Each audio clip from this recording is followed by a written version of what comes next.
Bon, si vous lisez le livre du début à la fin, vous verrez que l'auteur veut nous encourager à une relation d'amour réelle, personnelle et pratique avec Dieu.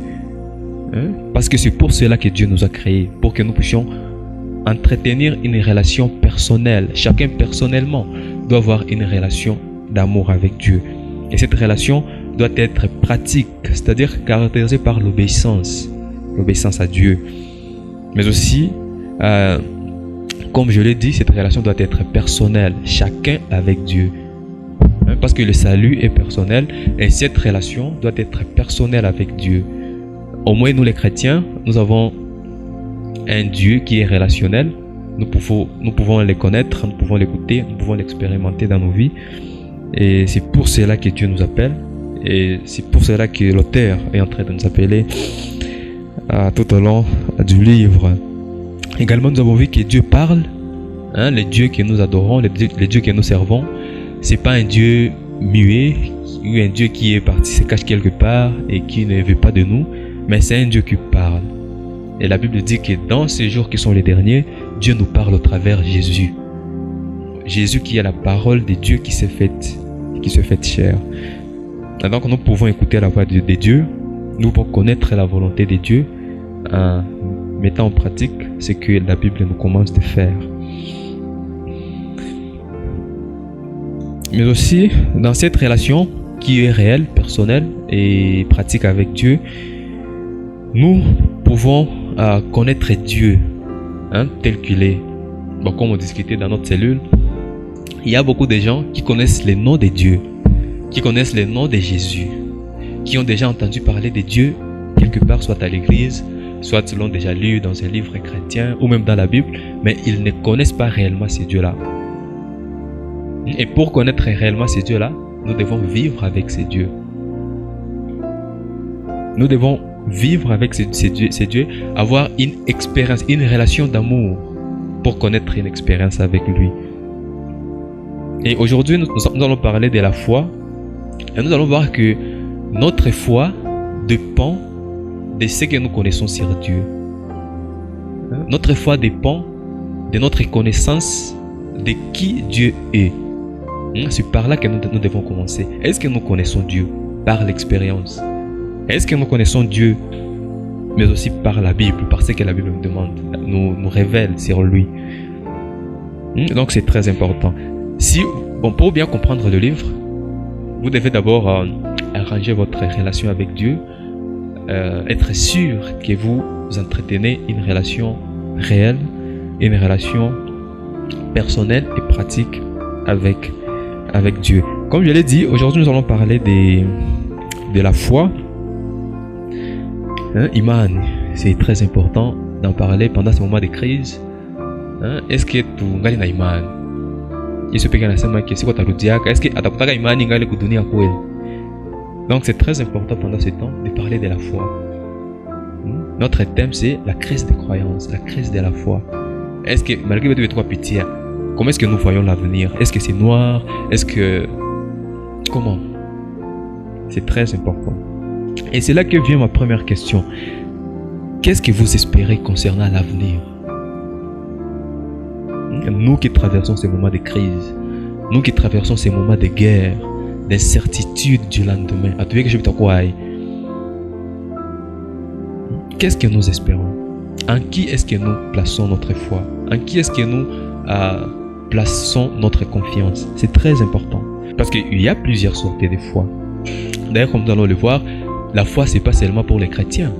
Nous allons parler sur ça plus tard. Mais nous devons d'abord connaître Dieu, avoir une relation avec lui, et c'est dans cette relation que nous serons en train de connaître Dieu. Parce que Dieu s'est déjà révélé. Si nous lisons la Bible, nous verrons que Dieu a plusieurs noms. Il y a Jéhovah Jireh, Jéhovah Nissi, Jéhovah Shalom, Jéhovah Rapha. En tout cas, il y a plusieurs noms. Et ces noms, on les donnait à Dieu sur base des expériences que les gens qui étaient en relation avec lui donnaient. Je vais donner un exemple des mots d'Abraham. Moi, je suis pas un sacrifice. Mais par l'obéissance, parce qu'Abraham était en relation avec Dieu. Il a obéi. Il avait une confiance en Dieu. Akenda mpana. Sana tatu mungiza kisu. Sauti. Usipime kuwa mtoto wako. Angalia kondoo ile inakuwa. Pale Abraham akapanga Mungu, Jéhovah Jireh. Dieu a pourvu un agneau. C'était une préfiguration de Christ. Voilà. Jéhovah Jireh. On appellera cette montagne l'Éternel a pourvu. Jéhovah Jireh. C'était une expérience. Et tous les noms que nous avons ici. Jéhovah Shalom. L'Éternel est ma paix. Et Dieu s'est déjà révélé tout ça. Imaginez, c'est dans la Bible. On ne demande pas de chercher autre chose, mais d'expérimenter tout ça. C'est très important pour nous d'expérimenter Dieu dans notre vie, d'expérimenter les dieux pourvoyeurs, d'expérimenter les dieux de paix, les dieux qui nous donnent la joie comme on l'a chanté. C'est très important pour nous. Nous allons étudier les passages d'Hébreux, chapitre 11. Nous allons étudier tous les passages, tous les chapitres en entier, mais avec un détail. On va étudier seulement la vue générale et cela va nous permettre de comprendre la foi et comment surmonter cette crise de foi qui peut surgir en nous pendant ce moment de crise. Nous allons étudier ce passage en 2 points. Le premier point, c'est la puissance de la foi. Là, nous allons voir Hébreux chapitre 1, verset 3. Et le deuxième point, c'est application sur le thème la foi au quotidien. La imani kila siku. Et ça, nous allons étudier tous les restes. Hébreux 11, 4 jusqu'à 40. Voilà. Mais on ne va pas entrer dans chaque verset pour l'étudier à part. Le premier point, c'est la puissance de la foi. Je vais lire Hébreux chapitre 11, versets 1 à 3. Or, la foi est une ferme assurance des choses qu'on espère et une démonstration de celles qu'on ne voit pas. Pour l'avoir possédée, les anciens ont obtenu un témoignage favorable. C'est par la foi que nous reconnaissons que le monde a été formé par la parole de Dieu, en sorte que ce qu'on voit n'a pas été fait des choses visibles. Voilà, mais là, ce qui attire mon attention, ce qui, je nous appelle, pour que ça attire notre attention, c'est le verset 1. La foi est une ferme assurance des choses qu'on espère et une démonstration de celles qu'on ne voit pas. Voilà, qu'est-ce que nous comprenons dans ce premier verset? Oui, et là, j'aimerais que nous puissions d'abord comprendre les mots foi. Imani ni nini. Si nous lisons les dictionnaires, nous allons voir que le mot foi est synonyme au mot confiance, confiance totale, se fier, être fidèle, se fiancer, se confier à quelqu'un. Avoir foi en quelqu'un, placer sa foi en quelqu'un, c'est se confier en quelqu'un. C'est placer toute sa confiance en cette personne-là. Et comme je le disais, la foi, c'est pas un monopole pour les chrétiens. C'est pas seulement nous les chrétiens qui avons la foi, mais tout le monde a la foi. Même les athées ont la foi. Toutes les religions ont la foi à un Dieu, à un être suprême. Même les païens ont la foi. Parce que sans la foi, on ne peut pas vivre. On doit toujours espérer en quelqu'un ou en quelque chose dans l'avenir. Imaginez quelqu'un, il a la foi qui va tomber comme chaque. Il a la foi qu'il croit en lui-même. Parce que je dois fournir mes efforts par tous les moyens pour qu'il niche. Il y a d'autres qui croient en l'argent, d'autres croient en leur statut, il y a d'autres, les philosophes croient en leurs idées. En tout cas, la foi, c'est pour tout le monde. Et toutes les religions du monde ont la foi en un être suprême. Pour dire que la foi chrétienne, c'est pas croire en Dieu. Là, c'est un peu vague. Parce que toutes les religions ont foi en un Dieu. Mais ce qui va faire la différence pour nous, les chrétiens, notre foi, a comme consommateur, a comme objet Dieu. Dieu qui s'est manifesté à travers du Seigneur Jésus. Donc le qualificatif de la foi chrétienne vient du Christ. Notre foi repose sur les promesses de Christ, sur l'œuvre de Christ, sur ce que Dieu est, sur ce que Dieu nous révèle, sur qui il est, ce qu'il a fait dans le passé et ce qu'il promet de faire dans l'avenir.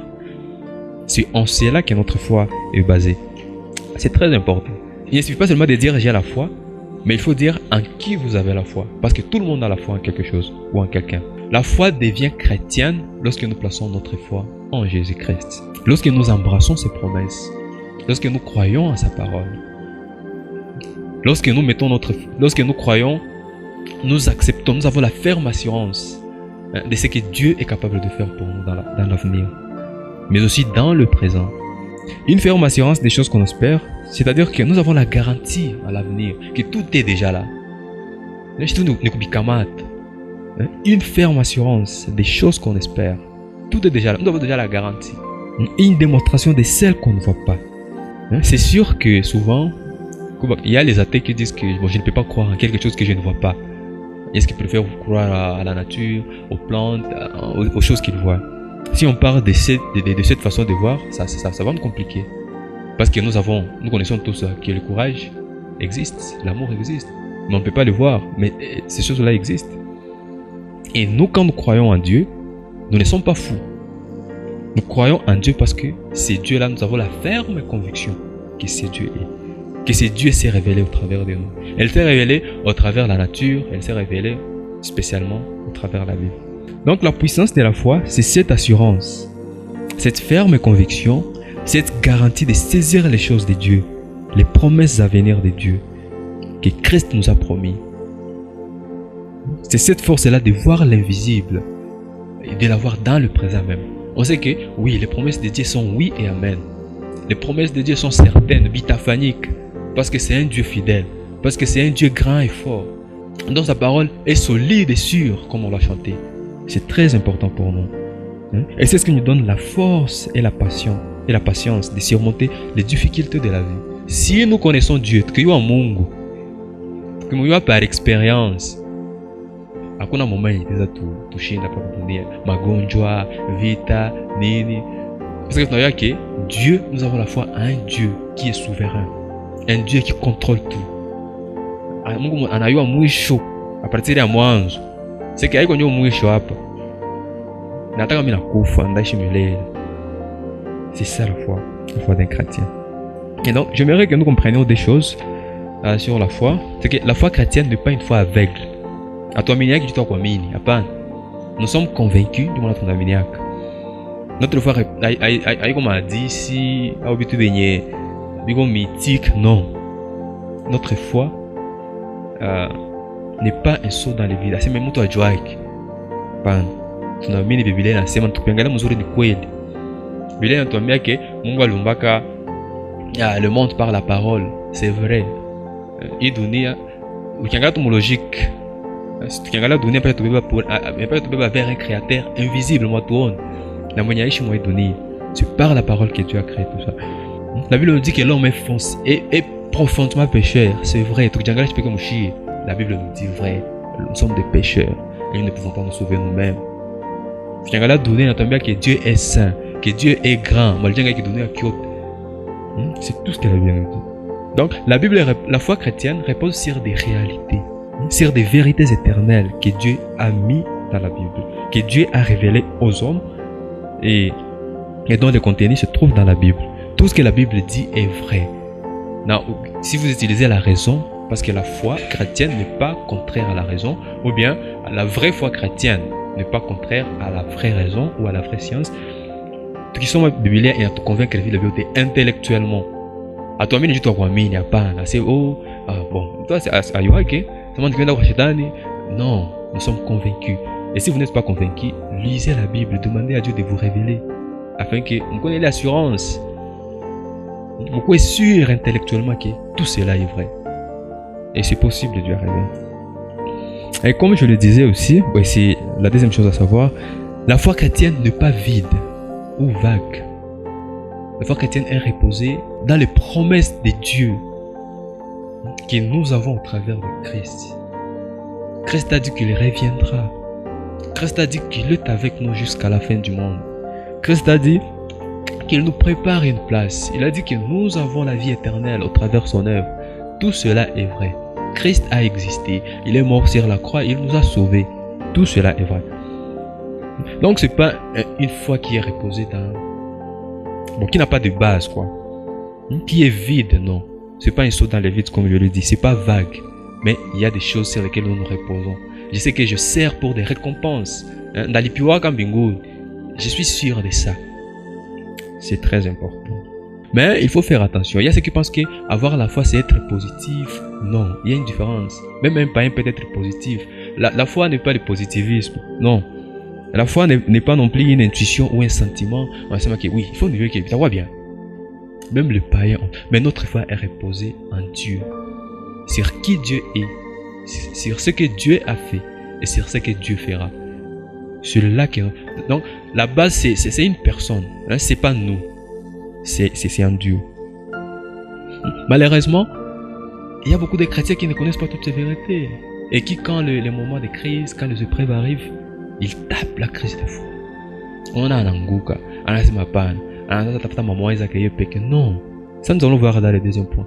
Il y a les gens qui ont tout accepté. On les appelle les héros de la foi. Si vous lisez le livre d'Hébreux, chapitre 11, bon, nous allons lire quelques passages. Vous allez voir qu'il y a des gens qui ont accepté l'épée, qui ont accepté d'être sciés, qui ont accepté de mourir.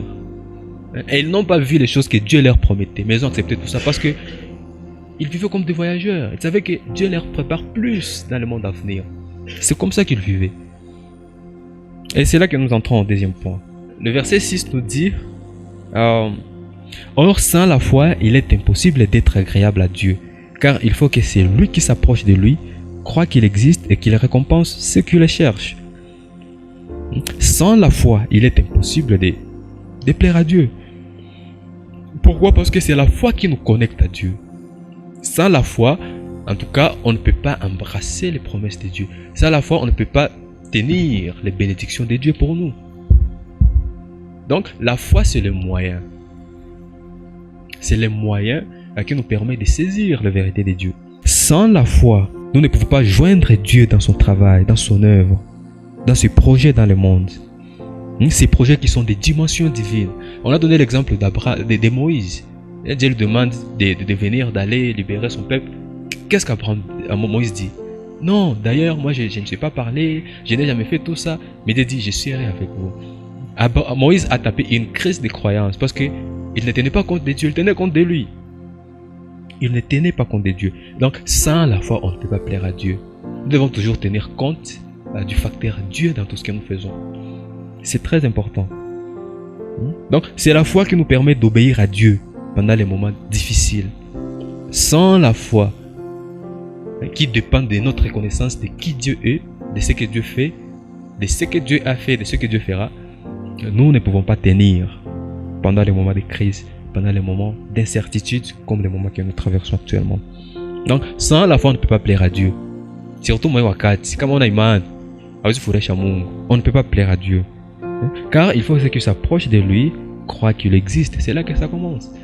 Il faut d'abord croire que Dieu existe.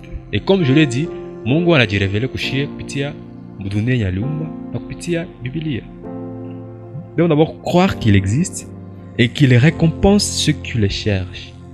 Na analipa wenye wanamtafutaka, analipaka wenye wanamtumikia. C'est très important pour nous. Et cela doit être notre motivation. Je sais que je travaille pour Dieu, je ne travaille pas pour un homme. Je travaille pour Dieu. Parce que je serai récompensé plus tard. Même si comme dunia même dunia itafuata. Na mtumikia, na imani. Même si mimi sitaona, ndapepe atakuwa mbali. Ile mapromesse zake, ile récompense. Maintenant, si comment ndasikutanaka mbinguni. C'est ça la foi chrétienne. Alors, je j'aimerais lire la liste les gens qui ont enduré par la foi des épreuves, qui ont enduré les persécutions, des gens qui ont vécu comme si le monde était... Bon, la vie était un voyage, qu'il était étranger sur terre. Ils ont vécu avec la foi.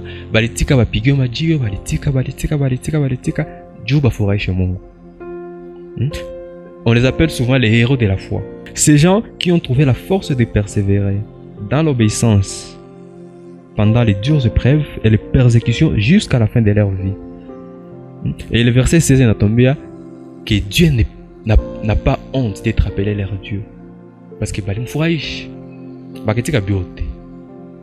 j'ai beaucoup aimé le verset 16. Dieu n'a pas honte d'être appelé leur Dieu. Et c'est là que vient ma question. Est-ce que Dieu peut être fier? C'est très important. Et là, je vais lire Hébreux chapitre 11 à partir du verset 4 jusqu'à 8, puis je vais sauter 32 jusqu'à 37. C'est par la foi qu'Abel offrit à Dieu un sacrifice plus excellent que celui de Caïn. C'est par elle qu'il fut déclaré juste. Dieu approuvant ses offrandes, et c'est par elle qu'il parle encore, quoique mort. C'est par la foi qu'Enoch fut enlevé pour qu'il ne voie point la mort, et qu'il ne parut plus parce que Dieu l'avait enlevé. Car avant son avènement, il avait reçu le témoignage qu'il était agréable à Dieu. Or, sans la foi, il est impossible de lui être agréable, car il faut que celui qui s'approche de Dieu croit qu'il existe, et qu'il récompense, et qu'il rémunère, et qu'il est le rémunérateur de ceux qui le cherchent. C'est par la foi que Noé, divinement averti des choses qu'on ne voyait pas encore, et saisi d'une crainte respectueuse, construit une arche pour sauver sa famille. C'est par elle qu'il condamna le monde et devint héritier de la justice qui s'obtient par la foi. C'est par la foi qu'Abraham, lors de sa vocation, obéit et partit pour un lieu qu'il devait recevoir en héritage, et qu'il partit sans savoir où il allait. C'est par la foi qu'il vint s'établir dans la terre promise comme dans une terre étrangère, habitant sous des tentes, ainsi qu'Isaac et Jacob, les co-héritiers de la même promesse. Car il attendait la cité qui a des solides fondations, celle dont Dieu est l'architecte et le constructeur. C'est par la foi que Sarah, elle-même, malgré son âge avancé, fut rendue capable d'avoir une postérité parce qu'elle crut à la fidélité de celui qui avait fait la promesse. C'est pourquoi d'un seul homme, déjà usé de corps, naquit une prospérité nombreuse comme les étoiles du ciel, comme le sable qui est sur le bord de la mer et qu'on ne peut compter. Il y a toute une liste, je vais descendre jusqu'au verset 32. Et que dirais-je encore? Car le temps me manquerait pour parler de Gédéon, de Barak, de Samson, de Jephthé, de David, de Samuel et des prophètes, qui par la foi vainquirent des royaumes, exercèrent la justice, obtinrent des promesses, fermèrent la gueule des lions, éteignirent la puissance du feu, échappèrent aux tranchants de l'épée, guérirent de leurs maladies, furent vaillants à la guerre, mirent en fuite des armées étrangères. Des femmes recouvrèrent leur mort par la résurrection. D'autres furent livrés au tourment et n'acceptèrent point de délivrance afin d'obtenir une meilleure résurrection. D'autres subirent des moqueries et des fouets, les chaînes et la prison. Ils furent lapidés, sciés, torturés et moururent tués par l'épée. Ils allèrent ça et là vêtus des peaux de brebis et des peaux de chèvres, dénués de tout, persécutés, maltraités, et dont le monde n'était pas digne, errant dans le désert et les montagnes, dans les cavernes et les ancres de la terre. Tout cela, à la foi desquels il a été rendu témoignage, n'ont pas obtenu ce qui leur était promis, ayant en vue quelque chose de meilleur pour nous, afin qu'ils ne parviennent pas à nous à la perfection. Ici nous voyons les gens qui ont témoigné de leur foi, qui ont tout accepté, qui ont traversé des difficultés comme nous, qui ont traversé la misère, la guerre, la mort même. Mais ils n'ont pas renoncé à leur foi. Ils ont tout accepté pour Dieu, pour plaire à Dieu. Ils ont obéi même pendant les moments de crise. Et c'est ça mon appel ce matin. Est-ce que nous sommes de ceux-là qui vont s'inscrire sur cette liste?